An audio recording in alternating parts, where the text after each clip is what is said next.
Hello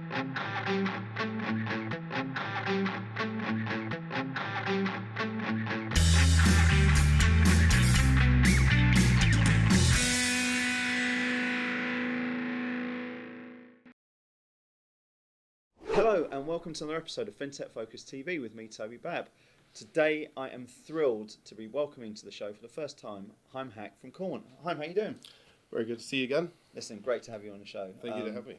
The world's most networked man. We're going to talk about that in a minute as well. But listen, you're new into a new job, a really exciting company, really exciting job that you're doing at the moment. Yeah. Loads to unpack and all of that, because I think Absolutely. it's a really interesting company doing really interesting things. But before we get into all that, tell us a little bit about yourself, your background, and then a little bit about what Coremont does. Absolutely. So I'm Chaim Hack. Started off in the industry on a fixed income trading desk.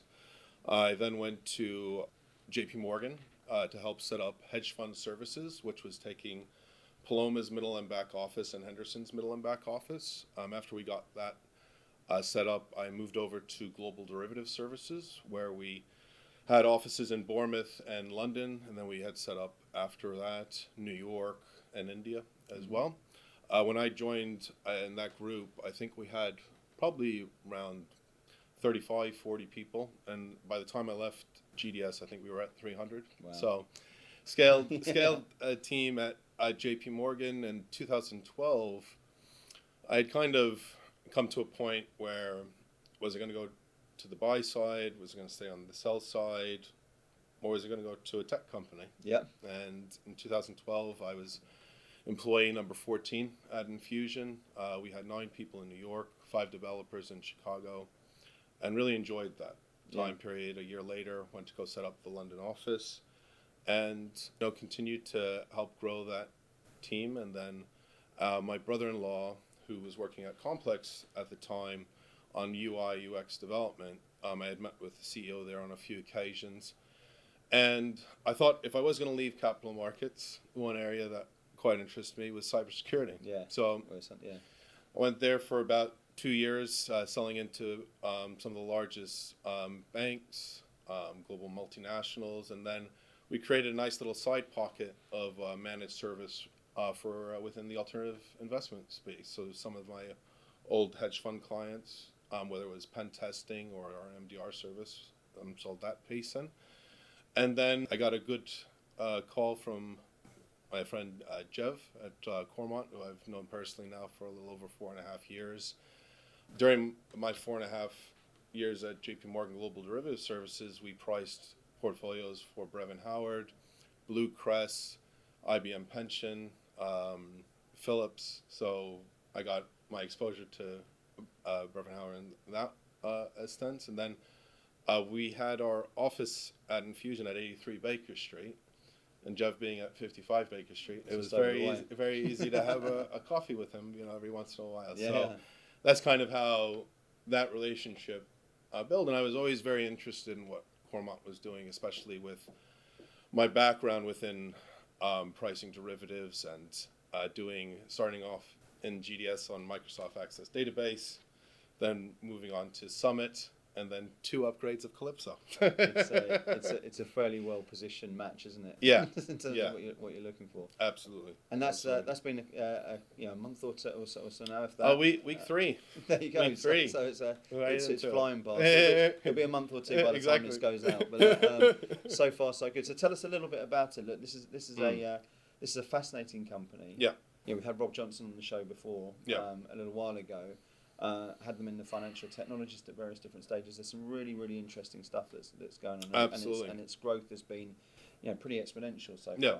far. I have a feeling it'll probably be a little bit more so now. You're around. But, tell us a little bit about Coremont and what you guys are doing at the moment. Absolutely. So from my perspective, it's a tech middle and back office offering across asset class, multi-asset. So depending on how a client wants to look at their portfolio and risk, we've really gone about it in a very holistic manner in terms of looking at asset class, and then depending on what areas of risk a client wants to look at within the system, and really working with them how they want their views and building out the product so that it looks the best for them not only just from the front office, but then the middle and back as well. So giving them that really good look from that perspective within the portfolio. And then the Coremont digital piece is then working within the area of the newest asset class that we have within the market. It's always funny to me thinking back to 2007, 2008, I valued my first $1 billion interest rate swap from IBM. And, you know, that market to a large degree has become cleared, and it's not as much as OTC anymore from that perspective. We have a new asset class, and within that new asset class, you'll need new tools. Yeah. So that's one of the more exciting pieces kind of on the Coremont digital side within the platform itself. You'll be able to look at, you know, all of your asset classes in one stop I love shop. this. I'm fascinated by this sort of collision course of TradFi and DeFi effectively, and this sort of, I guess, crypto as an asset class, as a genuine, you know, digital assets as a genuine asset class. Do you see would you see that going? Where's the future for that? Yeah, I was very fortunate that one of my PACE alumni is Joseph Lubin on the Ethereum side. Okay.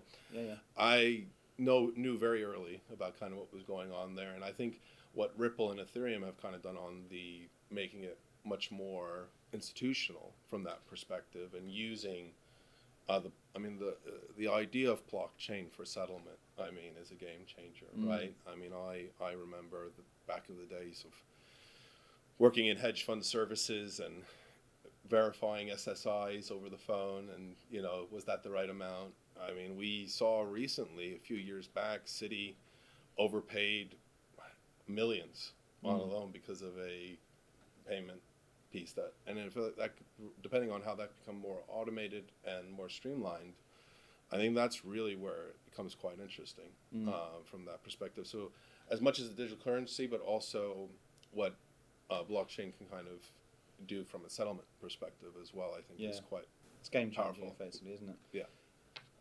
You mentioned, you know, alluded to it earlier on, and you know, whilst most people will know this, there'll also be people out there who are finding out a little bit more about Coremont at the moment. Yeah. You mentioned the sort of Brevin Howard connection. Absolutely. Detail that a little bit further. The team from Brevin on the back office and tech side spun out back in 2018, and from that time period, they've been developing the product on the tech side and on operationally. And, you know, Alan has done quite a lot within FinTech in terms of thinking how, you know, we can kind of move the market forward, and also how to serve the market from that perspective. So within the Coremont piece, you get 2 decades of libraries and valuations and quant stuff that, you know, from that perspective is invaluable. And one of the main reasons why I joined the company is that in-house expertise from that perspective. And then, you know, having a really good partner to move the product forward in those early days as well when you think of that. It's a really interesting connection, and I do think it gives a massive trading advantage, doesn't it, to have that sort of thing. The other thing I think has always stood out with Coremont is a collection of brilliant minds, isn't it? Yeah. And you'll have seen that. I know it's early days still, but absolutely. We talk a lot in the office about talent density and companies' talent densities. Yeah. This is a business there that's got some of the sharpest and most analytical minds in the business, and it's continued as it's scaled at quite incredible scope as well. You know, it's not a small company anymore. No. When we first started talking to Coremont some time ago in the day job. Tell us a little bit about what that looks like and what it means in terms of innovation and opportunity and growth for that business. Absolutely. I mean, my great thing is every Monday morning I sit down with the product team and we go through kind of what we're going to be releasing, what we're working on, what makes sense from what our current clients, prospective clients, and also the industry is looking at, right? You look at certain aspects of when it comes to regulation as well, what we kind of have to move forward to, and it's always very impressive for me. I mean, I've only been to 2 of them, but just listening to them kind of go through the ideas and what we're kind of bringing to market. And then the quant team sits right in front of me, and we were catching up about my summit the other day Yeah. about valuations coming off of one of the larger banks that Yeah. one of my colleagues used to work at, and I just love the fact that, you know, because of those years of expertise, Yeah. you know, you can look at specific problems and then go back and say, actually, you know, we can do this because it would make this much more streamlined process because we did it the painful way the first time, right? There's a few different ways to learn, and if you're always learning by yourself and not using the greater group around you, it becomes a lot more difficult. And that group around you has got, you know, some incredible experience. Oh, I mean, yeah. This is you know, this is the top of the top 1% that that are being, I guess, collected at Coremont. Yeah. Which gives you a sort of innovation hive of, you know, people who've got, I guess, you know, you've got this collision of industry experience and all of the expertise that comes through from Brevin Howard full stop. Oh, absolutely. As operators within the space, you've got, you know, as you say, quants from some of the, you know, the most established and forward-thinking operations in the world. Yeah.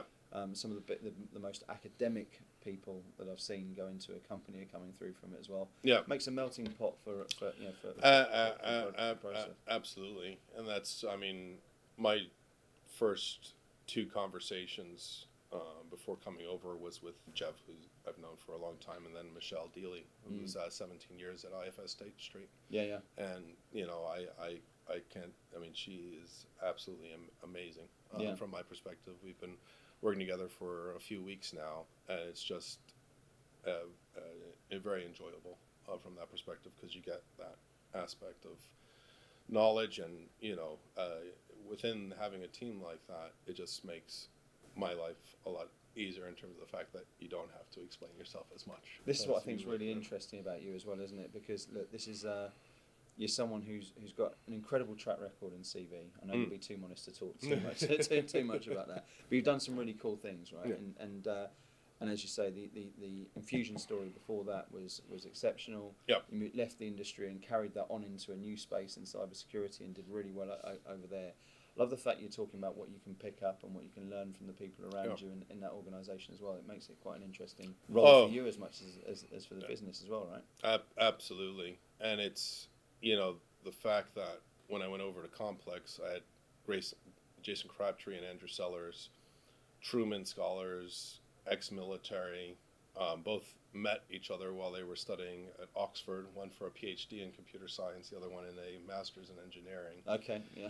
And, you know, it's, for me, I think it's about who you surround yourself with, always, from that perspective. And you can, you know, make yourself grow from that within any position that you have. Yeah, no, I absolutely agree with that. And, yeah, we'll come on to again in a minute your extraordinary network and how prolific you've been in that and what it's meant for you in your career. But within that, I want to look at Coremont itself, which I think is, as we say, in this interesting space, doing some really interesting work with really interesting customers in a really interesting environment. So let's look at the industry and let's look at the problem first and foremost.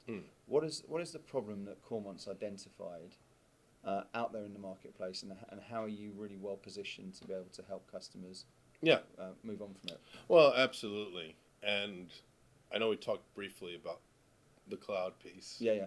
Is it okay if we talk about that? Yeah, please do. Yeah.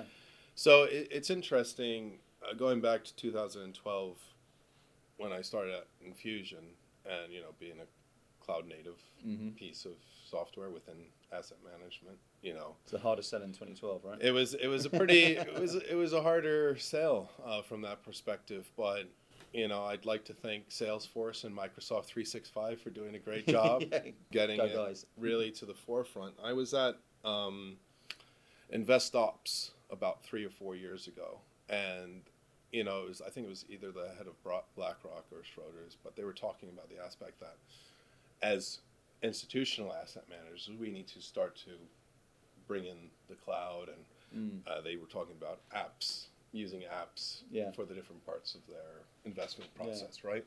So one of the most interesting pieces of what Coremont has done is, you know, spinning up an instance of Clarion and being able to then look through your portfolio, slice and dice it, depending on how you want to do it within a multi-asset vehicle. And just being able to bring on those new asset classes as they come to the market, or as clients look to trade a specific new asset class. I think that's really where we kind of come into from that perspective.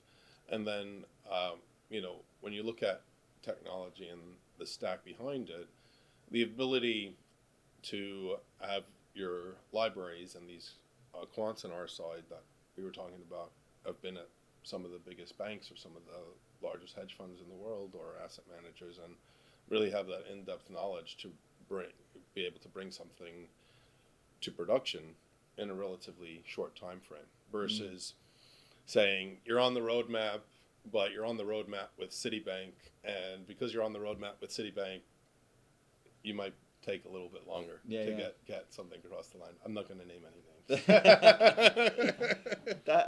That speed issue is something which is so key, isn't it? I mean, I'm been gathering themes for the last 2 years of doing this, every single week, and speaking to some really cool and innovative businesses, and there's so many we've spoken to.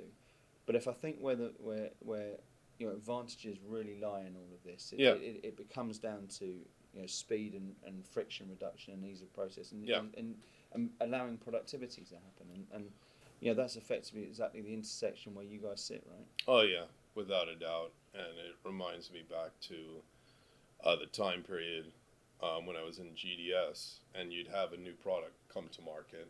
Maybe you were able to price it in Bloomberg. Most less, we would code up something in VBA and try and market that way. And the other thing is the access to the actual market data itself, because of the way that Coremont is built out, you're getting all that market data built into the actual system through, we say powered by Refinitiv, but there's also quite a few other places where we're getting marks and stuff of that nature. So I think that's another area where specifically Coremont, because they have that ability to bring in that data, and depending on the products that you're pricing, there's a very big difference from that perspective. I think there's certain companies and certain products in this software space where it becomes inevitable for clients to have to use them. And I nearly said to have to use them, but I don't mean to have to use them. It's inevitable that if you want to get that movement in your business, in your career, if you want to do that, then it's the sort of product which you need to have in your armory to be able to do that. Absolutely. Is that the sort of sense you've got here? And look, you're going to market now and just starting to speak to all of the customer base. To me, it becomes almost a no-brainer, right? Oh yeah, no, without a doubt. And then the other nice aspect of it is because of the cloud nature is also spinning up, an instance is relatively quick from that perspective. On when you look at some other products that are out there today, it could take anywhere from 4 to 6 months to kind of get up and running. Yeah. So that's just another. Well, it's the productivity loss that comes into that, isn't it? Is extraordinary, and I guess it's par for the course. You mentioned that whole cloud thing as well, and I think you were talking there about 4 or 5 years ago, earlier on. I think, which is where the conversation started. I still think there was a lot of conservatism. Absolutely. Up until, probably the pandemic. The pandemic was the 10 years. Yeah. 10 years leapfrog. Well, I've been looking at cloud for the best part of 20 years since it was there, and it was obvious that it was going to be moving, but it was never. I guess it's in a similar sort of way to blockchain, where we've been hearing the rumour mill for 4 or 5 years about where it goes in the use cases. These things have to evolve. Absolutely. And it was a trigger market that I think, sort of really pushed people out their comfort zone to be able to do that. And now people are seeing and reaping the benefits of it. Well, I think the biggest piece was people historically who would never work from home. Yeah. You saw going across LinkedIn, all these traders set up at home. Yeah. With the fact that 4 or 5 screens from that perspective. I think that, like you said, completely. It was a game changer. People saw this opportunity, had to invest. Yeah. And because they had to invest, they suddenly started realising, Christ, this isn't quite as bad as we thought it was going to be. The world's not going to end. It's only going to get better. And that's been really encouraging. And why I think actually that trigger in turn has that ripple effect into digital assets. Yeah. Why we've seen such a marked increase over the last 18 months or so in particular into that area where confidence just grows, doesn't it? Into efficiencies that we can gain from it. Yeah. And with such a volatile marketplace full stop that we're seeing at the moment, globally and economically. Yeah. These sort of things become even more important, doesn't it? Because you're looking for every single advantage to gain. And because of that volatility, one way or the other within the market, you want to be sure that you know exactly where you stand within your portfolio, right? At the end of the day, if you're seeing 15-20% swings, you want to make sure that you're marking your book properly and you have a very good idea of where everything stands from that perspective. Otherwise, well, it's a you don't even want to think about where that goes, does it? As well? Absolutely. I want to talk about you as much as I do about Coremont as well, because I think you're, you've got a fascinating story, full stop. But I also love your approach to the industry and your approach to it. You are a relentless networker. You're probably one of the most. I think they always talk about Kevin Bacon. Everyone being about 2 steps away from Kevin Bacon, don't they? But I think probably everyone's about 2 steps away from you in some way, shape, or form as well. Yeah. Talk to us about your journey and how I know you talk about your network being your net worth. Yeah. You've taken that very much to heart. Yeah. How's it work for you, and how have you built it, and why is it important to you? So it goes back to early childhood and watching my Aunt Nadine. So my Aunt Nadine's been involved in politics. She has her own NGO. She's an executive and resident at IMD in Lausanne, and she's recently published a book called Connectiveness, right? And I think that understanding where your customers are, understanding where your prospects are, and then understanding, the other vendors within your ecosystem. And it's very similar to your friends and family, right? Just understanding that these are relationships, and that at the end of the day, you get what you put into any relationship. And I've always believed to pay it forward. And, I just, a lot of people are always like, oh, Chaim, we haven't done anything for you. I was like, you don't need to do anything for me. Don't worry, it'll come back. Yeah. From that perspective. So I think, seeing my aunt work on quite a few different political campaigns. She was the New York commissioner to the UN during David Dinkins' administration, and my Uncle Jerry was good friends with Ted Kennedy. Yeah. And just, seeing that political arena kind of, and that networking that happens within there, I saw that at a very young age, and how powerful that can be in terms of building out your network. And I just think that, as you go through your career, it's always good to know somebody that I got a guy, I got a gal that can do that. Yeah. And, I think that is quite valuable. And that's literally, nurture and nature that have come together to allow that to happen. Absolutely. And that was something which you went into work understanding. Yeah. And having seen from a family basis. Yeah. Tell us about how that's worked, in scaling and growing businesses. Absolutely. Because you put yourself out there at events. I think when you're someone who most people will know when you walk into a room. You're not someone who's going to be sat there in the corner too often waiting for people to pluck up the courage to go over and see people. Yeah. How's it work for you? I think that at the end of the day, it's just not being afraid to have that conversation. Yeah. And pick up, whether it's about sports, art, gardening. There's something that we could probably normally, whether it's within our industry or something else, that you can have a conversation with somebody about, especially when you're at larger events from that perspective. And then on the other side of it, I think that I moved from capital markets into complex, and we had some larger enterprise deals that chugged away and took their time, but we then had acquired a pen testing company called Hyperion Gray, and I was like, you know what, that's something I can turn around very quickly within my network. So it's still utilizing that same network despite being in a different space. Reaching out to the hedge funds and also other companies that I knew that could possibly use that, and then within Complex, we created an MDR service as well. So taking Complex's core technology and using it to sell into the alternative investment industry and asset managers from that perspective. So I think that being able to call upon, that during that, I mean, you think about it, I started my job at Complex March 2020. My first week was in Virginia. By the end of that month, I was in lockdown. Yeah. I mean, most people would have been pretty nervous at that stage, taking a new head of business development piece. I was still going through my so I think I mean, for me, it helped me tremendously during that time period where I've talked to a lot of people in the sales industry, and whether it's sales or customer service or relationship management, doing it. I mean, we got used to it, but there's nothing like going out for a coffee or having having that a little bit more of human interaction. Breakfast, lunch, and dinner. That's it. That's it. Enjoyed all of them. So your aunt's book is connectedness. Did you say? Yeah. Connectedness. Yeah. What would the Chaim Hack manual for networking be called?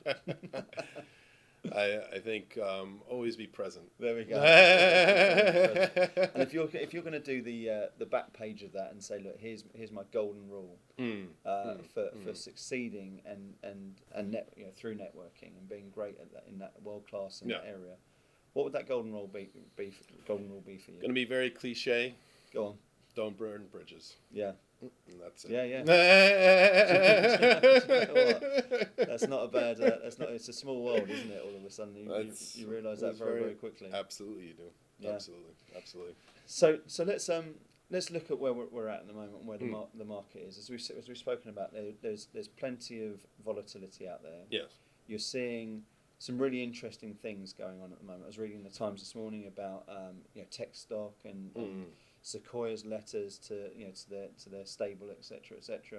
A little bit of doomsdaying in it all. Yeah. Other people saying that this is a correction that needed to happen. The well-funded businesses will continue to do well. The good businesses will continue to thrive. Yeah. There's not just going to be stupid money thrown at startups that beforehand could just get a check for nothing for £5 million. Yeah. And continue to grow. Others are a little bit more damning than that. Others are a little bit more optimistic than that. Yeah. Yeah. No, absolutely. Where this isn't your first rodeo. No, absolutely. I mean, I think that the biggest part was there was a lot of money pumped into the system for free. Which still sits there as well, right? There's a lot more money behind it too. So that you had that whole aspect. You now have inflation off the back of all that money being pumped in. And there had to be a correction. Now, the one thing that I would say as a caveat of all this is systematic and global macro are going to do very well in that. Well, there's always opportunities in that environment, right? At the end of the day, the institutional long only will get hit because if you're buying long only and the market's going in the other direction. But I think overall, there's always going to be opportunity, but then there's obviously within the next year it'll be very interesting to see kind of within the industry and kind of that whole aspect of also within streamlining processes and making sure that you're fully efficient with when the market is having its big swings at the end of the day from that perspective. So where do you see real opportunity at the moment? I like looking at negatives and turning them into positives. If we are seeing a potential downturn as a negative, where's the positive? I think that on the positive side of things, we're out of the lockdown. We're able to see our families. I'm going to be traveling in August to see. I've seen my folks a few times myself during the pandemic, but as you can imagine, with 3 children, I wasn't going to go get them COVID tested and stuff of that nature. So from my perspective, the aspect that my children are going to be able to see their grandparents and their aunts is amazing to me in August. They'll be looking forward to that one then. And that's my, the thing is that we've come out on the other side of this. Putin's done what he's done.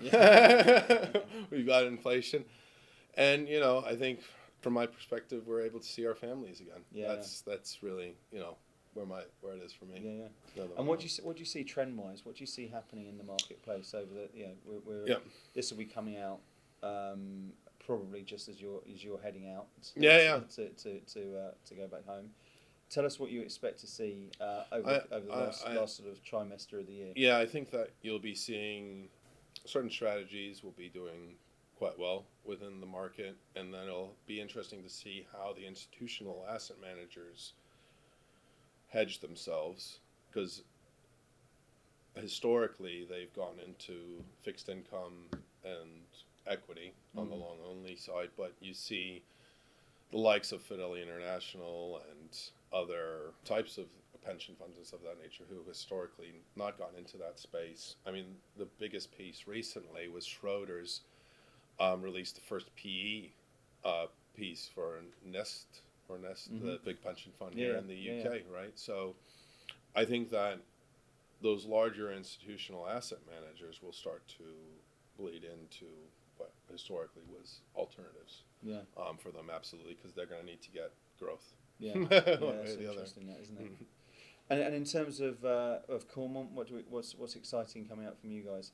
So yeah, I mean, to be really honest, because we can release on a fairly regular basis, you know, we have another release coming out this Monday, and you know, I think that just building on the product and continuing to you know, understand what's happening within the market and how we can enhance it, and then at the end of the day, just getting the brand out there and people understanding what we're doing. Know about it all. That's and you'll help with that, I'm sure.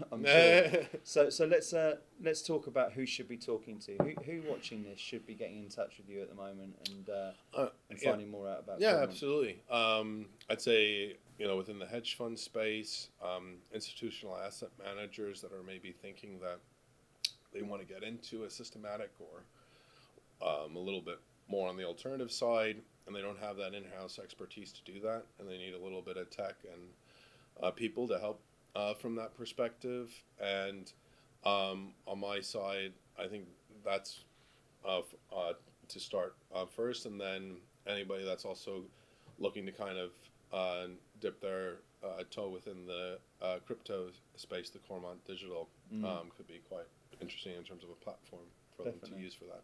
Definitely. And what's the best way for them to get in touch with you? Via email, chaim.hack@coremont.com, and yep, you'll get back my mobile too. There we go. and LinkedIn. And LinkedIn and all good social channels. Chaim, it's always a pleasure, and I love the energy and the enthusiasm, and I love the fact that you clearly found a place there that you're super excited about. And you can see a real pathway for. I know the ambition that you've got and the team have got over at Coremont, and I'm really, really interested to see what happens over the coming weeks and months. So absolutely, it's been an absolute pleasure having you on the show. Thanks so much for coming in. Thank you for having me. No problem at all. And thank you all for watching.